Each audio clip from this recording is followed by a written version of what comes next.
Halo Sinegrip, balik lagi sama gue Rashid Hari. Dan kali ini gue akan nge-review sebuah drakor yang berjudul Glitch, yang 10 episodenya itu udah tayang semua di Netflix mulai tanggal 7 kemarin. So kalau kalian pengen nonton bisa langsung cek di Netflix. Tapi sebelum masuk ke reviewnya ada pesan-pesan singkat terlebih dahulu nih. Jadi kalau kalian ngeliat tuh kan konten Sinegrip sebenarnya sangat simple ya. Bahkan kalau kalian lihat konten yang punya gue, kalian bisa tahu langsung pasti kalau ini diambil tidak dengan peralatan yang memadai atau yang bagus gitu, nggak cuma pakai handphone, pakai lighting segala macam. Begitu juga konten-konten yang lain itu sebatas pakai alat seadanya. Nah, misalkan kalian ingin membantu kami yang ala kadarnya ini, di bawah video ini di sebelah kanan tombol likes itu ada super thanks, atau kalau yang pakai YouTube bahasa Indonesia kalau nggak salah namanya terima kasih gitu. Nah, di situ kalian bisa memberikan infak seikhlasnya kepada anak-anak yang membutuhkan ini.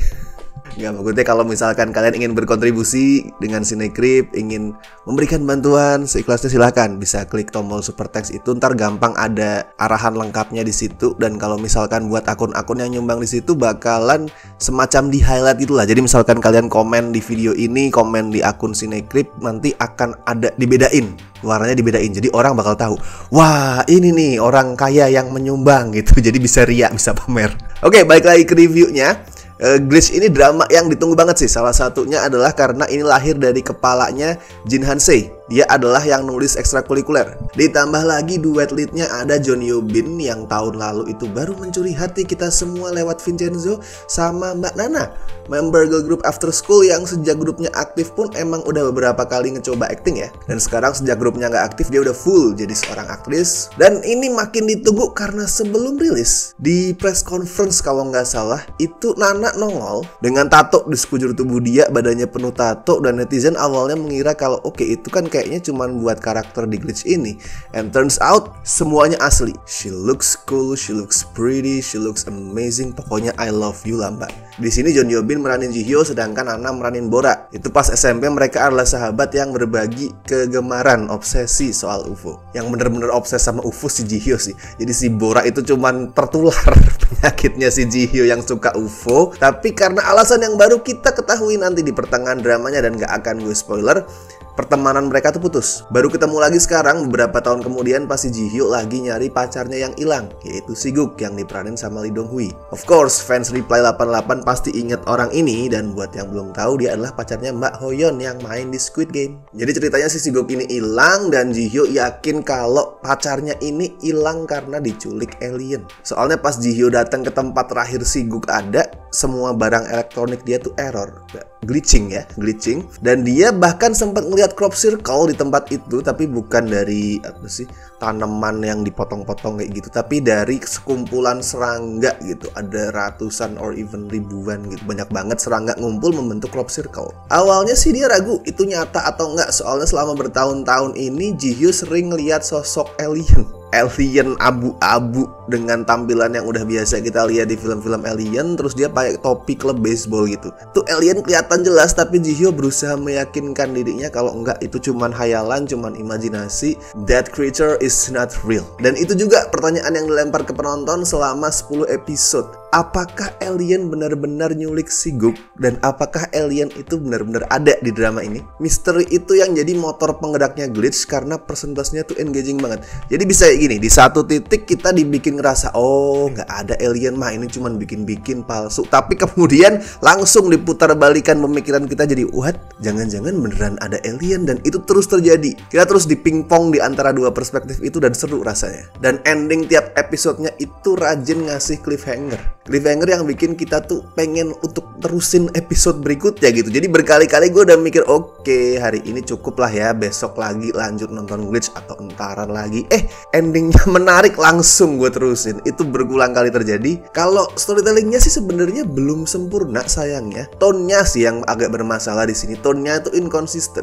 Ada kalanya drama ini ngasih lihat pemandangan yang gelap banget. Gelap means bukan lampu mati ya. Gelap means yang kelam, mengerikan, disturbing. disturbing itu beberapa kali hanya untuk beberapa menit kemudian mereka ngelempar jokes. Kurang smooth transisinya dan gue jadi bingung, benar ini gue mesti merasa takut, mesti merasa disturb, ngerasa ngeri, atau terhibur. Terus naskahnya itu sebenarnya menyimpan niat baik. Dia berusaha nggak terlalu gamblang, nggak menyuapi penonton gitu. Kita dituntut untuk nyusun keping-keping puzzle-nya sendiri, ngumpulin clue.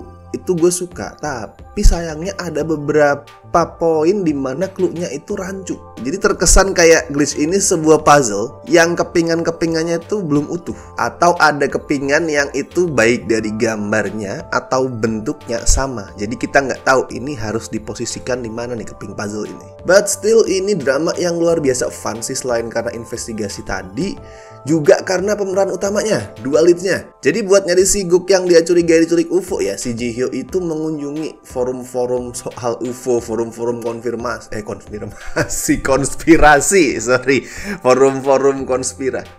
forum-forum konspirasi UFO gitu. Nah, dia ketemu sama sebuah komunitas, dia datengin, dan ternyata salah satu anggotanya adalah si Bora. Dan mereka berdua bereuni, terus memulai investigasi bareng, investigasi yang sangat chaotic, kacau, tapi in a very good way, in a very fun and exciting way kacaunya tuh.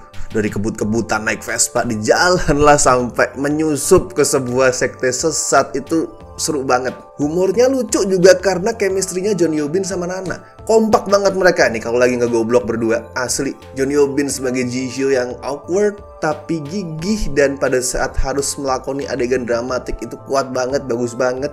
Terus ada Nana sebagai Bora yang selengean, semuanya sendiri, nekat, dan yang kelihatan super duper luar biasa amat sangat cakep dan keren pas lagi nyebat. Kalau Bidadari di Surga besok ternyata ngerokok, gue yakin begini tampilannya. Interaksi mereka berdua tuh lucu tapi somehow juga hangat gitu. Apalagi pas diiringin sama musiknya. Gue nggak tahu judul lagunya itu apa, bukan lagu sih, music scoring.